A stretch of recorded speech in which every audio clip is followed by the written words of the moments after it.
Amigos, más de 6 millones de personas están en este momento ante esta amenaza que han asegurado las autoridades críticas de incendio este miércoles en diferentes condados de California. Esto es parte de la devastación que han dejado estos incendios forestales. ¿Cuáles son las causas? ¿En qué porcentaje están relacionados, por ejemplo, el origen de estos incendios a acciones humanas?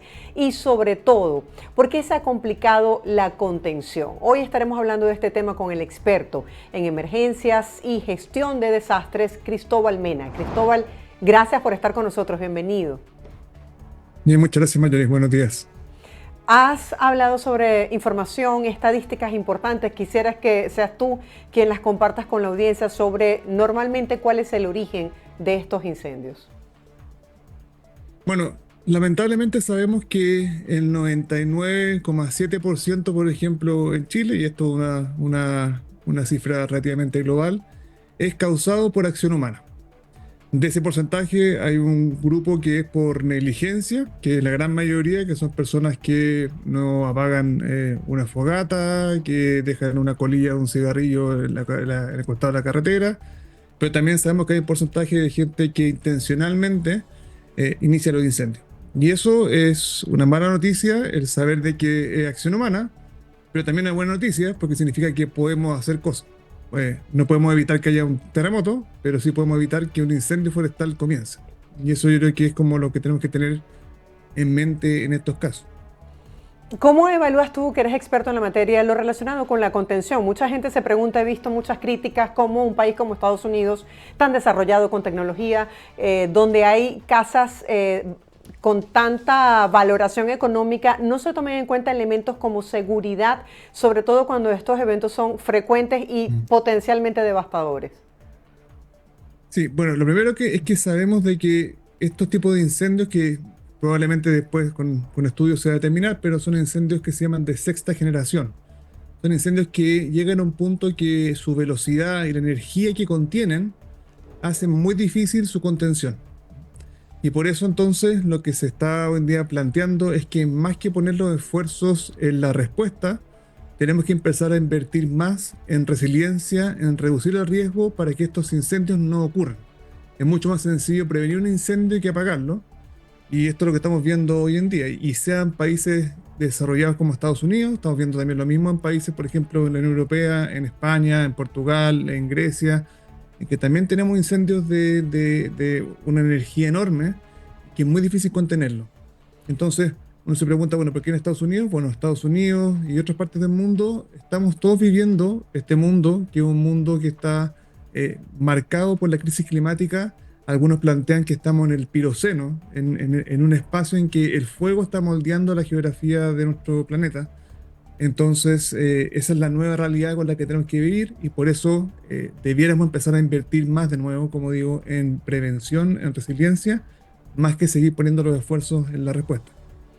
Quisiera que profundizáramos en esto. ¿Qué no se está haciendo? Porque las imágenes que hemos visto han sido muy lamentables de personas que han perdido la vida, viviendas totalmente devastadas por el fuego, animales que también han perdido la vida y otros que han sido socorridos gracias a ese trabajo que han realizado los bomberos y que nos han tocado el alma, ¿no? Porque son seres totalmente indefensos. Entonces, quisiera que habláramos acerca de esto. ¿Qué no se está haciendo?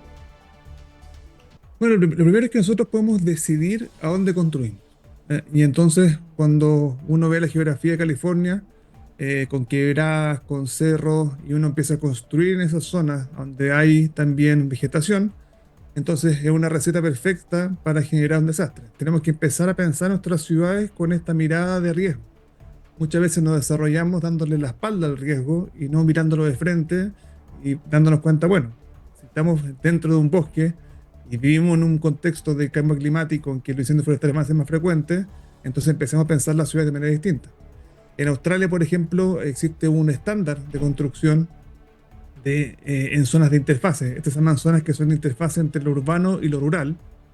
Y ahí, por ejemplo, cómo construimos casas con una cierta materialidad que sea más resistente a los incendios, cómo construimos espacios para que los equipos de emergencia puedan entrar de manera más sencilla, para cuáles son los estándares de abastecimiento de agua para que las bombas puedan tener agua y extinguir los incendios. Ese tipo de desarrollos hay que seguir profundizándolo para que, de nuevo, cuando tengamos esta emergencia, no se conviertan en estas tragedias como estamos viendo hoy. Claro, tú tocabas un punto fundamental y decías que más allá de los efectos que se están sintiendo en el planeta con todo lo relacionado con el cambio climático, el aumento de las temperaturas, la sequía, había un factor que tiene que ver con el urbanismo, con los desarrollos y con la construcción. Por ejemplo, me llamaba la atención lo que ocurrió con respecto a las personas que estaban habitando en la montaña, como tú decías, y para la evacuación se dio todo como un cuello de botella donde la gente no podía salir y generaba mucha angustia ver a una persona que había sido operada que decía, le decía a su familia, salgan, sálvense, porque yo no puedo caminar o correr, que afortunadamente fue asistido por una persona que estaba en un vehículo. Pero, ¿qué pasa con respecto a la planificación de evacuación ante casos de emergencia? Mira, nosotros siempre decimos que los desastres no son naturales, no son culpa de la naturaleza, son culpa de decisiones que nosotros hacemos. Eso significa también que en la planificación de emergencia muchas veces dejamos a distintos grupos invisibles. No consideramos la planificación a personas con discapacidad, a personas mayores, a niños, niñas y adolescentes, a las mascotas. Entonces también es importante en ese proceso de planificación, que parte por nosotros. Cada uno debe tener en su casa un plan de familia preparada, de cuáles son mis puntos de encuentro, cuáles son mis vías de evacuación cercanas donde yo vivo, cuáles son los riesgos a los que estoy expuesto, y desde ahí empezar a construir una cultura preventiva. Y ahí creo que nos queda harto pendiente como sociedad en empezar de nuevo a cambiar el foco de la respuesta y poner más énfasis en prevenir. Ahora, hablando un poco de las vidas que se han perdido, ¿cómo fue abordado este problema de los incendios? Porque entiendo que comenzó con un incendio, luego fueron varios focos y bueno, todo esto del factor del viento no ayudó. Pero a nivel de prevención se emitieron las alarmas correspondientes, la gente que definitivamente perdió la vida no atendió al llamado de evacuación o todo ocurrió muy rápido. Es decir, ¿cuáles fueron las posibles causas que hicieron que estas personas no pudieran sobrevivir? Bueno, por un lado sabemos de que hay una cierta intencionalidad en algunos casos, hay personas detenidas ya por presuntamente haber iniciado los incendios, pero también sabemos de que, y ocurre habitualmente, de que las personas cuando reciben un aviso de evacuación no actúan de forma inmediata. Y eso en parte es porque quizás no están suficientemente preparadas como comunidades para atender rápidamente la emergencia, pero también hay otros factores personales que uno no quiere dejar sus bienes, tiene miedo de que después, por ejemplo, alguien entre a robar. Entonces, esa duda de cuándo evacúo, lamentablemente hace que se pierdan minutos valiosos y estos incendios, como digo, son incendios que avanzan muy rápidamente y que de repente uno puede ver el incendio relativamente lejos de la casa y uno dice, bueno, tengo tiempo, pero la verdad es que si yo recibí un aviso de emergencia, de evacuación, es que tengo que evacuar en ese minuto. No hay que esperar más. Y eso es algo que de nuevo se refuerza con entrenamiento, con preparación comunitaria, pero lamentablemente muchas veces dinero en los gastos que significa responder y recuperar estos espacios. Ahora, Cristóbal, quiero que nos hables un poco de cómo funciona cuando hay un tipo de incendio como este que ha durado tanto, porque, bueno, más de una semana. ¿Cómo se presenta la cooperación internacional para luchar contra estos incendios forestales? Es decir, Estados Unidos recibe cooperación de otros países y qué herramientas pueden utilizarse para tratar de sofocar estas llamas. Bueno, cada país tiene que levantar una solicitud de ayuda internacional y ser bien específico, ojalá, en qué necesita. Con eso se empieza ya a activar el sistema internacional y van llegando los recursos. Hoy en día, con estos incendios de larga duración, lo que más se necesita son recambios de personas. Las personas tienen que descansar, tienen que dormir. Los operadores de helicópteros tienen, por norma, una cierta cantidad de horas de vuelo que pueden hacer y después tienen que descansar. Entonces, para mantener el circuito, se requieren más pilotos. Entonces, eso es lo primero en cuanto a cómo se puede empezar ya a enfrentar estos incendios que son más largos en tiempo, en que se necesitan mayores capacidades humanas para poder responder. Porque también si lo pensamos, si bien uno se sorprende por la extensión, en el fondo, en la ciudad, en hectáreas, no es tampoco un incendio enorme en extensión, está concentrado en una zona urbana muy importante, entonces también poner muchas capacidades, por ejemplo, poner muchos helicópteros en el mismo lugar, termina siendo más un riesgo que una solución. Entonces, hoy en día, esto se enfrenta principalmente con capacidades en terreno, con brigadas y, como digo, con estos recambios para que estos equipos de emergencia puedan descansar. Ya para finalizar, Cristóbal, no podemos cambiar el pasado, pero podemos aprender de estas experiencias. ¿Qué debería aprender el mundo sobre lo que ha ocurrido aquí en California?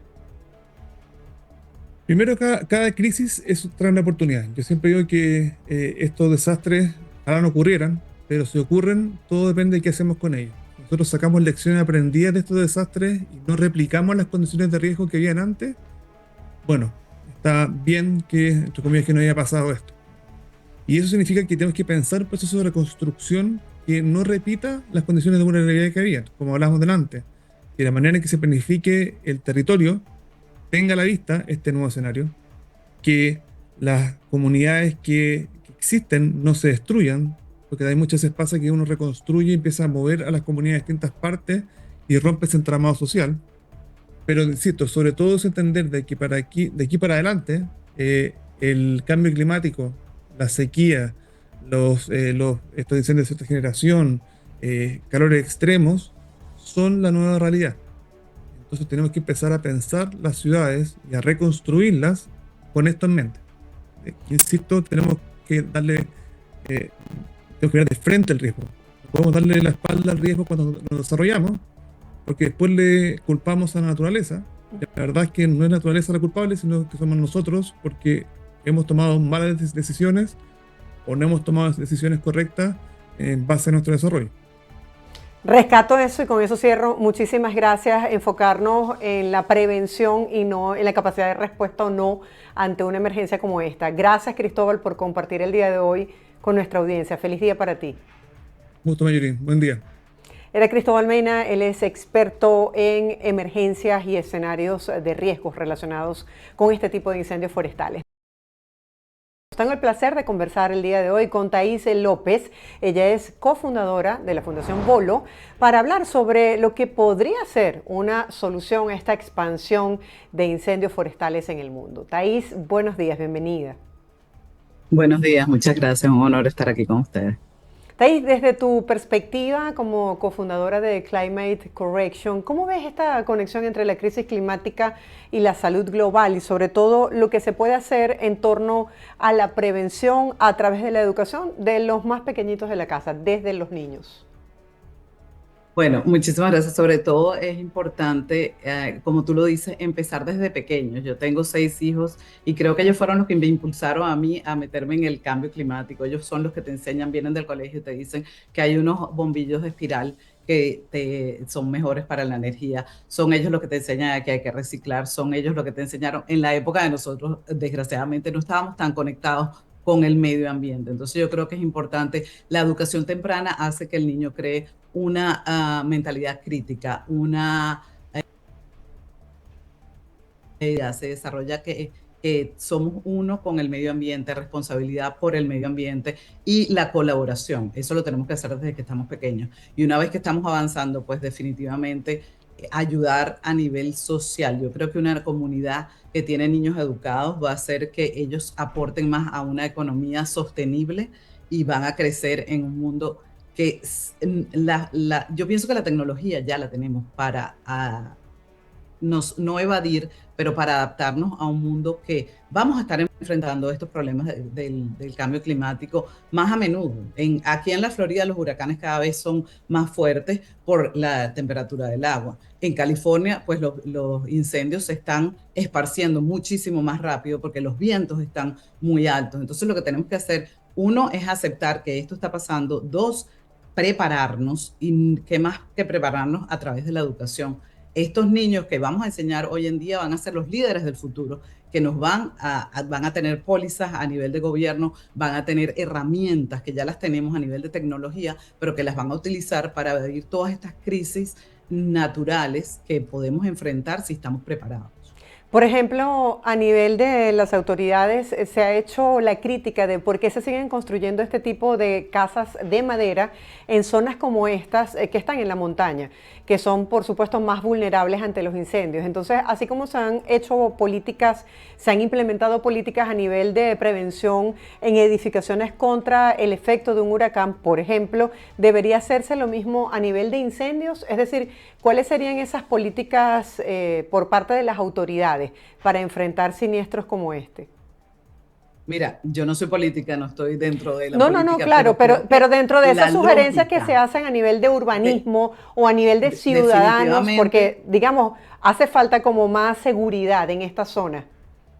estoy totalmente de acuerdo contigo. Es que se aprende de los errores y eso nos ha pasado aquí en la Florida. Cuando Milton llegó por el Golfo de México, siento que 2 años antes ya habíamos tenido, o un año antes habíamos tenido otro huracán que había devastado esa zona Sí. y estaban reconstruyendo, algunas zonas estaban reconstruyendo muy diferente. De hecho, hay el Bangkok Ranch que está en ese lado de la Florida. Ellos hace mucho tiempo reconstruyeron pensando en los huracanes. Entonces, la póliza de construcción, el cableado por debajo de la tierra, las paneles solares, esa construcción estuvo intacta cuando llegó Milton, porque ellos estaban preparados. Entonces yo creo que es una cuestión de lógica saber que si los huracanes están siendo cada vez más devastadores, las construcciones no están aguantando, pues ahora que ya están todas derribadas, vamos a empezar a construir de una manera más lógica, pensaría yo. Y yo creo que eso es educación otra vez a nivel de gobernantes. Yo no pienso que los gobernantes eh, eh, eh, sean negantes del cambio climático, porque lo que pienso es que no lo entienden. Cuando tú no entiendes algo, se te hace muy difícil aceptarlo.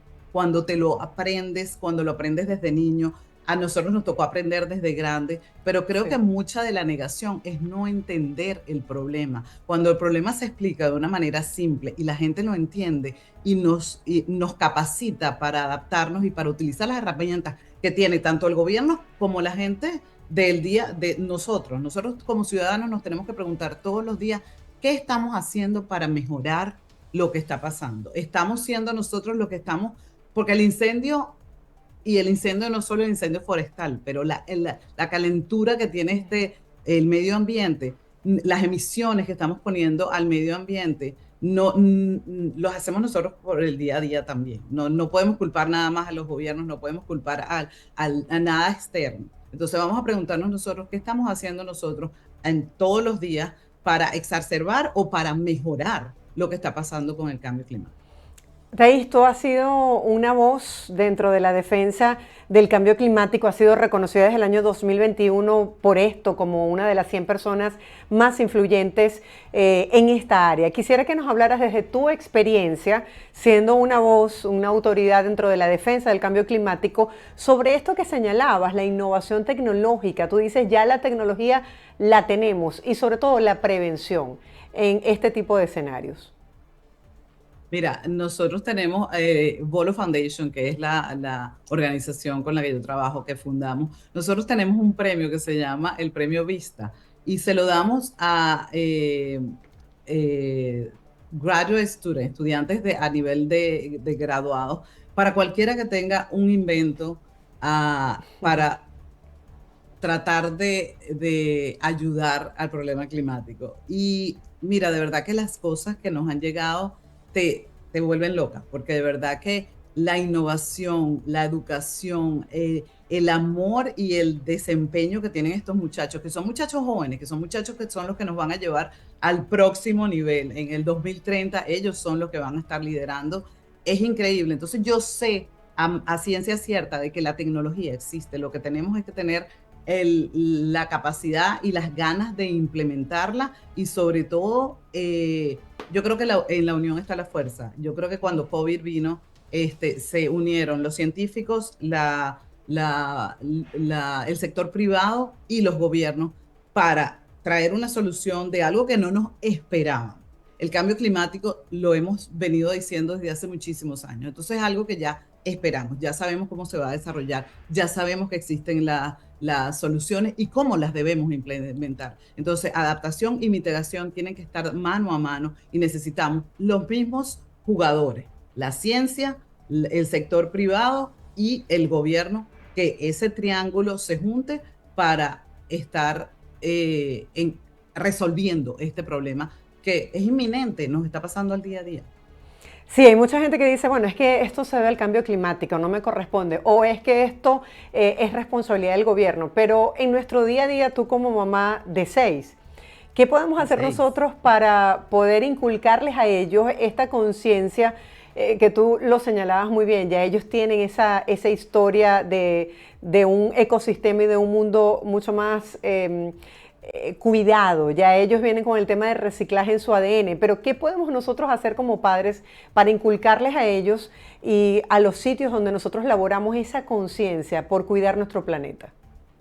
Yo creo que lo más importante es hablar del tema sin que sea un tabú. Tú te sientas en las noches, a la hora de cenar, y estás hablando con tus hijos y hablas del cambio climático como estás hablando del programa de televisión que viene más adelante. Mientras lo sigamos tratando como algo tabú, no se va a hacer un día a día. Y cuando estamos hablando del tema, estamos haciendo que como que se despliegue la información, así como lo hacen ustedes. Empezamos en la mesa de cenar, estos niños van al colegio, se desarrolla al PT, a los padres y representantes de los colegios, esto se amplifica a las gobernaciones y se amplifica al nivel federal. Entonces es hablar, es normalizarlo, es algo que está pasando y que se tiene que normalizar. Y una vez que tú lo normalizas y que hablas del tema, pues hace no solo que nosotros como padres les pidamos de repente en el colegio que les den clases de educación ambiental.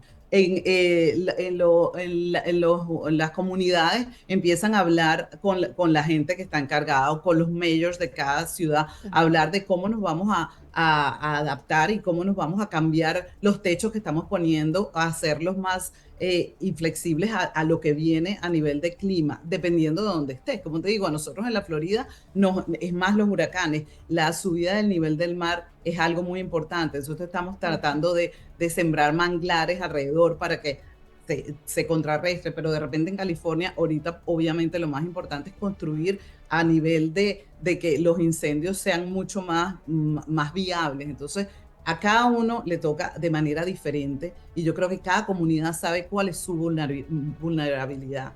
Entonces, entiendo que cada uno tiene que tomar las riendas de su propia casa. Claro, así es. Thais, ya para finalizar, ¿cuáles serían tus recomendaciones o tu reflexión para compartir con la audiencia el día de hoy? ¿Qué se ha ganado en cuanto a crear una mayor conciencia sobre el cambio climático y el efecto que tienen los ciudadanos?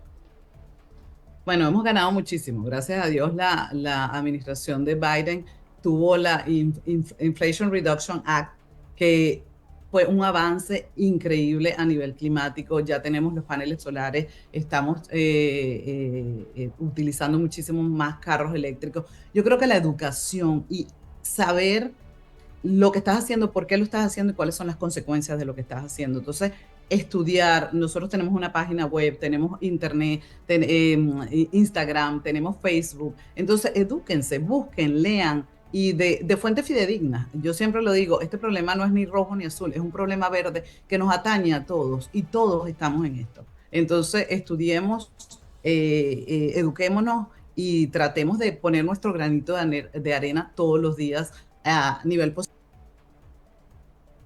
Si vamos a culpar a los otros. Thais, gracias por acompañarnos el día de hoy y por presentarnos un poquito de ese trabajo maravilloso que ustedes realizan desde la Fundación Bolo para generar conciencia, para hablar sin tabú, como lo señala, sobre el cambio climático y para incluirlo en la prevención a nivel de educación con nuestras familias, con nuestros hijos, porque definitivamente ellos nos llevan a nosotros una morena en esa cultura y hay demasiada creatividad en cuanto a esos jóvenes que quieren aportar un granito de arena con formas, tecnologías, opciones para poder enfrentar este tipo de siniestros. Gracias por estar con nosotros. Feliz día para ti. Gracias, muchísimas gracias. Era Thais López acompañándonos el día de hoy en nombre de la Fundación Bolo para hablar de este tema que es noticia, porque los incendios no solamente son en California, en muchos países de América Latina, incluyendo nuestro país Venezuela. Hay que saber cómo gestionar estos escenarios de emergencia. Nosotros nos despedimos por el día de hoy. Gracias a todos ustedes por su fidelidad, por acompañarnos en un nuevo programa. La invitación es para que sigan disfrutando de la programación que les brinda VPI TV y yo los espero mañana jueves en otro nuestro programa de Buenos Días. 7 de la mañana es nuestra cita. Hora del este en los Estados Unidos, 8 de la mañana, hora de Venezuela. Que pasen todos un feliz y bendecido día y será hasta la próxima.